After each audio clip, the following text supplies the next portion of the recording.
So hey guys, I'm done with business law and it's 10 a.m. and it's time for economics. And I'm starting with theory of demand and supply. And मैं आपको एक बात कहूँगी कि law में ना sections के पीछे ज़्यादा भागना मत, क्योंकि फाउंडेशन लेवल पे सेक्शंस उतने इंपॉर्टेंट होते नहीं, बट एज प्रैक्टिस के आगे आपको सेक्शंस याद होनी चाहिए। तो इस वजह से आप चाहो तो कर सकते हो, बट अगर चाहो तो ऐसा नहीं है कि कंपलसरी है कि आप सारे सेक्शंस याद ही रखो। अगर आपकी माइंड रख ले रही है तो रखो, बट एक बात याद रखना, क्योंकि एग्जाम में ऐसा होता है कोई एग्जैक्ट याद है सेक्शंस तभी लिखो, अदरवाइज मत लिखो। कि अगर आप गलत लिखते हो, सेक्शन से गलत लिख देते हो, बाकी आंसर्स आपकी सही होती है, फिर आपको एक भी मार्क्स नहीं मिलती है। तो इतना आप ज़रूर ध्यान में रखना कि सेक्शंस जब आपको याद होते हैं तभी याद करो, अदरवाइज मत याद करो।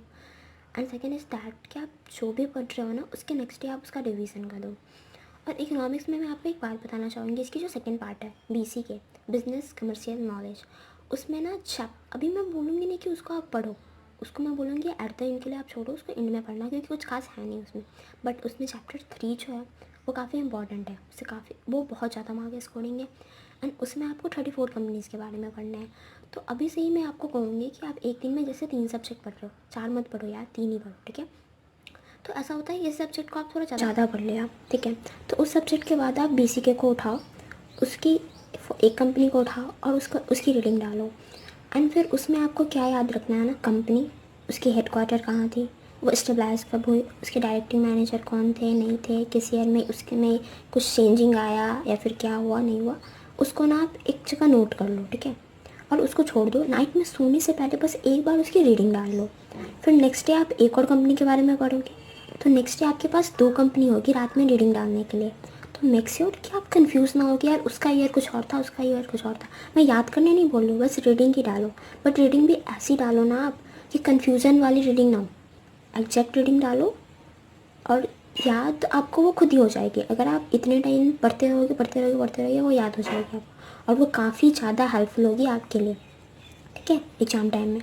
तो वो याद रखना आप, और बाकी पढ़ाई करो, नाइट में सोने से पहले दिन में जो भी पढ़ो सबके रिवीजन करो, फिर नेक्स्ट डे मॉर्निंग में जो सब्जेक्ट उठा रहे हो उससे पढ़ने से पहले उसकी रिवीजन कर लो और फिर आगे बढ़ो, ठीक है। एंड लॉ में केस बेस्ड क्वेश्चंस की प्रैक्टिस कंपलसरी है, तो वो ज़रूर करना। पूरा एक यूनिट कंप्लीट होने के बाद उसके सारे केस बेस्ड क्वेश्चंस उठा के करो, ज़्यादा नहीं, थोड़ा ही उठाओ।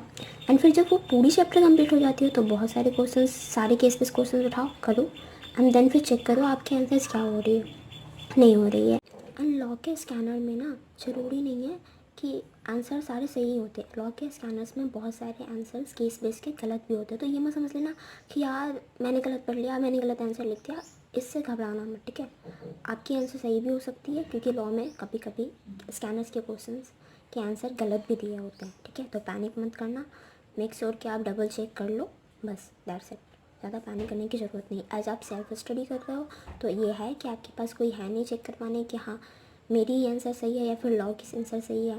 तो आप बुक में, मॉड्यूल में डबल चेकिंग करो, कहीं यूट्यूब चैनल से सर्च करो, मिल जाएंगे आपको। तो इतना पैनिक मत करना, that's it. So all the best for the day, bye bye, thank you.